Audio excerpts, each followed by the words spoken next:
So what we have right now is just some of our stuff from back whenever it was a little bit colder that we were able to plant. We've also got a lot of our clover and things that we're letting grow up because the bees really love it. They're coming out, and right now they really need to be able to have that access to that pollen and such, and so clover is a really big thing for them. Right now we have two different varieties of garlic that is about ready to be harvested. If you've seen pictures of this over on our Facebook page over the last several months, you'll have seen that it's all covered with, you can see the hay down here where it's been put over it to kind of protect it from that frost, because this is going to grow all over the winter. We plant this in the fall and we let it grow over winter, and then we bring it up. Over here is where we're going to have our cucumbers planted as soon as we're able to do that. We're a little bit behind on some of our stuff because we have been trying to catch up with getting things together once we were able to get the wood for the fencing. And we have a deadline to get sheep out here, but we can't get the sheep until we get the fences. And so that kind of put us behind a little bit, and we have that done. And of course, I showed you guys a clip, or you'll see on the vlog, a clip of the process of the fencing that's gone up so far. We also have right here, you can see a lot of blackberries that we're going to have. And so we've got this growing so that we can have some delicious blackberry jam, and fresh blackberries, of course, too, are always really good. And you can see all the bees and stuff are just flying out around here, and the wasps as well, too. But, you know, what are you going to do? And then we have over here also our cabbage that's growing, and this will be ready to get pulled up again. We did not grow cabbage out here last year because we were trying to keep the cabbage bugs away. And so they will lay eggs. The cabbage bugs will up to about a mile away, and they'll stay gone so that you can till up your ground and everything, and let the frost get in to kill any of the eggs and things like the larvae that they put back behind, that they plant for the following year. But you can't kill the cabbage bugs because they're away from it. And so once you start planting your cabbage in, then they make their way back over here.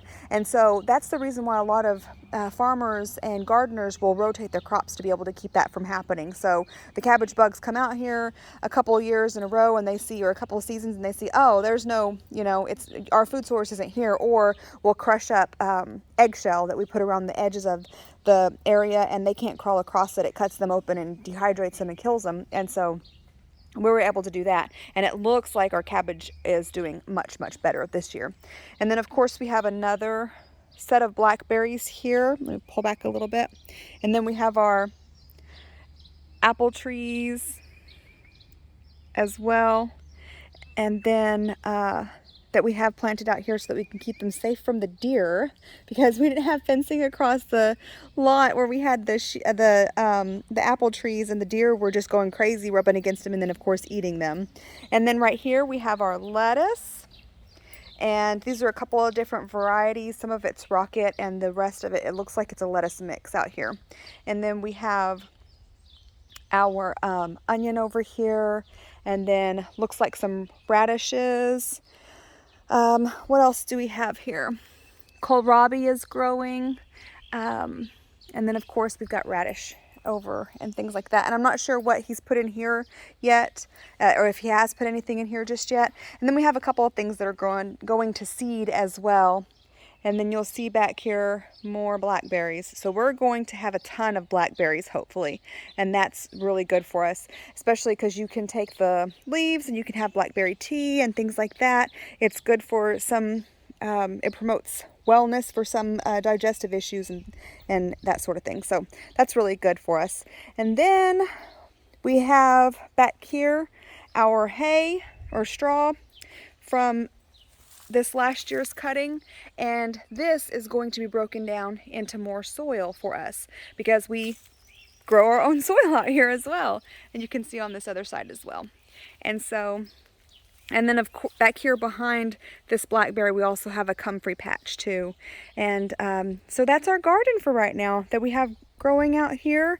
And then here in the next couple of weeks, whenever it's ready, we'll start putting out some more vegetables, peas, cucumbers, things like that we will be growing out here. And then of course from this area you can see Up here is where the stairs used to come out, and that's where you can see that Eliza would have sent the kids out to be able to come down here to pick peas and things like that that she needed for cooking purposes. And then of course we have another, let me walk over here and show you a perspective of it. We have a photograph on one of our panels that was taken by Jenny Ross Cobb that kind of shows you what it looked like at the time.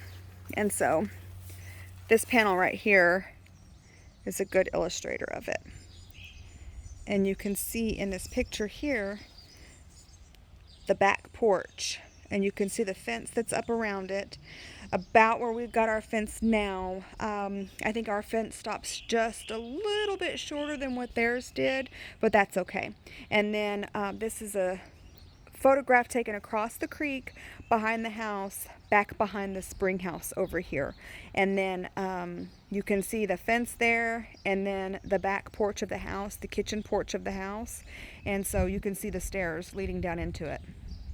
And so we're putting, and this kind of shows as well, we're putting the fence line back up where the Merles used to have it. And then of course a lot of that fence was pulled down, you know, during the Civil War to be able to be used for firewood and things like that. But the families that moved in here afterwards, they put the fence back up because of course you need it to keep the wildlife out, and whenever we live near water, you're going to have more wildlife in those areas. So that is Hunter's home garden as we see it right now.